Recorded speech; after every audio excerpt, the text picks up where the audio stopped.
you are doing here at this mill? Well, we call it in Dutch Molenaar in opleiding, which means I'm a trainee miller. I hope to become miller. Don't know exactly when. The traineeship is about 2 years. And you have to learn all about the mill, about the weather, about how to operate the mill, about how to fix things if things go wrong. So it's quite an extensive traineeship. What is your connection with mills? How are you connected with mills? Well, it goes back a long time. When I was a little girl, I already liked mills. And since I'm an artist, I have a special connection with mills. First, I just painted mills on paper. And later on, it became more than that. I came visit mills, and I thought I wanted to do something with something originally from a mill and painting a mill. So I think about 15 years ago, I came to a mill and I was talking to the miller and I said, do you have something which I can use for my art? And I ended up using some old sailcloth, the cloth which you see on the sail of the windmill. And well, I started trying if I could use it for my art. And I was really enthusiastic about it and it worked quite well. So, and now it's history. Since 15 years I'm just painting, making my paintings on the old wooden sailcloth from mills all over the Netherlands. And that actually made me curious about, okay, now I visit a lot of mills, I use the material for my art, but what would it be like if I would become a miller myself? I was kind of hesitant at first. I thought, oh, do I have enough strength to do it? Do I really want to go into that much detail? But in the end, I got convinced and I started, and it's really lovely to do. And yeah, I love it. I love it. It's just great. So I saw you climbing up the other side there. Clearly you don't have a fear of heights. So No. what do you have to be a good miller? I mean, what is it that you need if you want to be a good miller? Well, first of all, you need to have love for your mill because it's an old machine. We always call it a machine. You have to have, yeah, you have to love the technique behind it. Yeah, and also you are outside, working with nature all the time, so you have to be watching the weather. Well, it's the connection, the whole connection, the technique, the weather, being outside, it's the whole package actually. And do you have to be strong to be a miller? I thought I needed to be very strong, but there are all kinds of tricks to actually go by. And if push really comes to shove, then I say, colleagues, help me out a little bit, and it always works. So yes. Now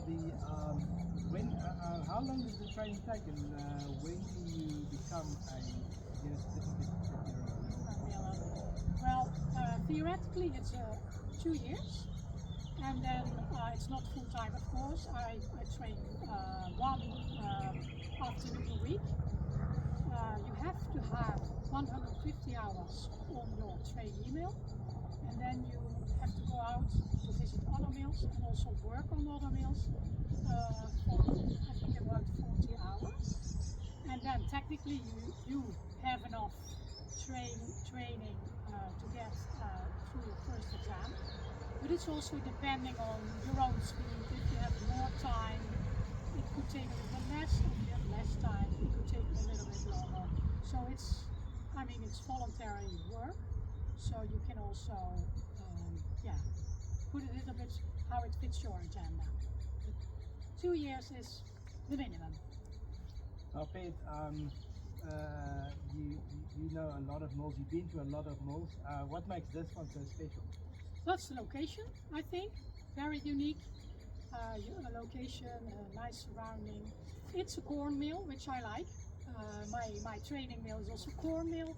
So you really do something. You really make something.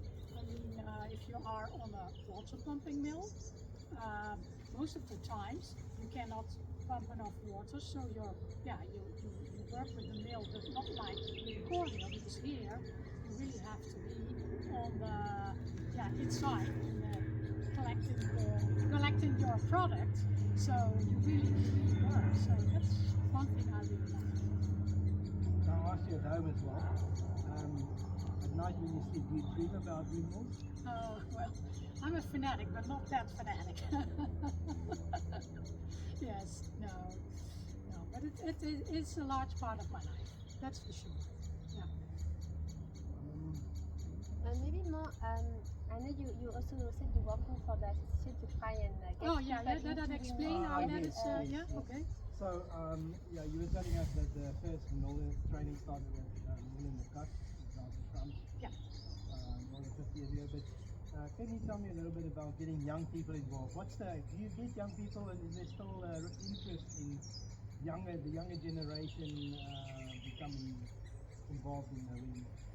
Well, the organization who's training people to become a miller is the Guild of Millers, the Guild of Molenaars. And what we really try is to get the younger generation interested. We are, let's say, fairly successful. I mean, we have a lot of young, new millers. And what we always tell them, please bring your friends and show them how cool it is to operate a windmill. Because, I mean, if you have the young people on board, they can actually be the ambassadors for the other young people. If you're a little bit older, they go like, oh no, this old man stuff. So we really try to focus on younger people. You have also some younger girls who are becoming a miller. Well, I hope that I can be of small inspiration for females to become miller. So we kind of try to make a broad, spread the word as broadly as we can. So hopefully we can make people enthusiastic to become miller.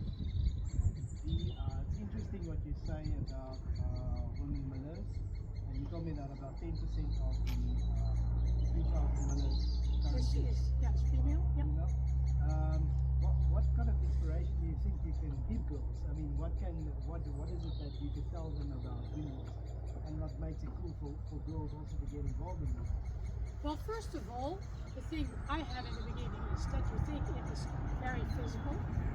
Well, I mean, I know millers who are so tall and they are perfectly good millers. It is great to be working with the heritage. It's great to be out. You're always depending on the weather.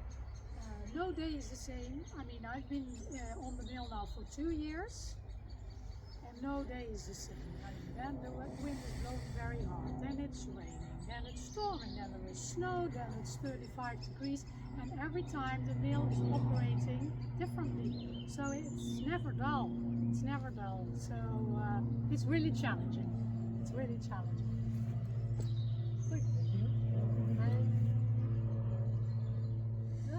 What is the most special stuff you have learned about windmills in the last year? The most special. What's the most surprising?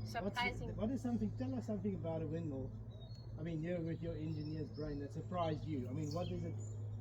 Can you tell us something about a windmill that you've learned during your training that surprised you? Or that was interesting?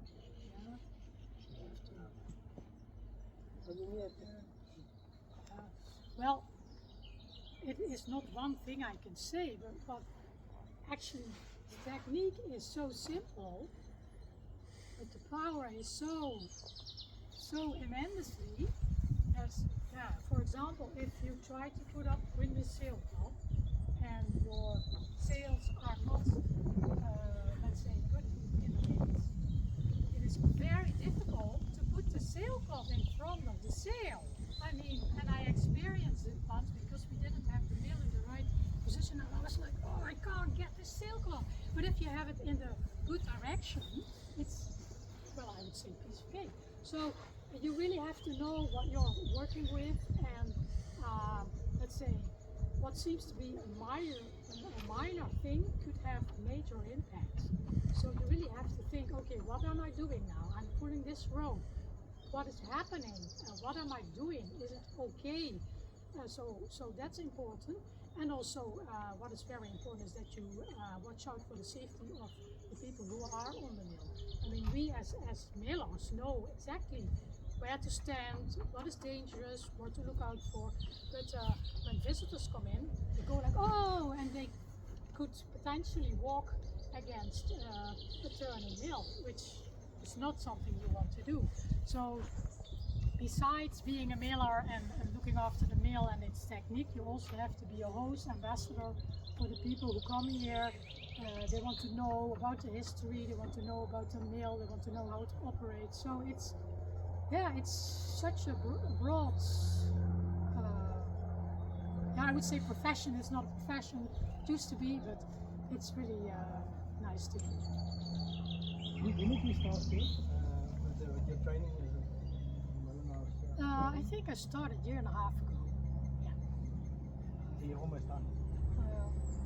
I'm one of those millers who I really enjoy this training aspect also, because you get to other mills, and once you're like miller, then you're a miller, and of course you can go to other mills, but that's a different status than if you are training. So I'm dreading a bit because I enjoy it so much, but I hope to have it soon. Okay, thanks. Perfect. Yeah, thank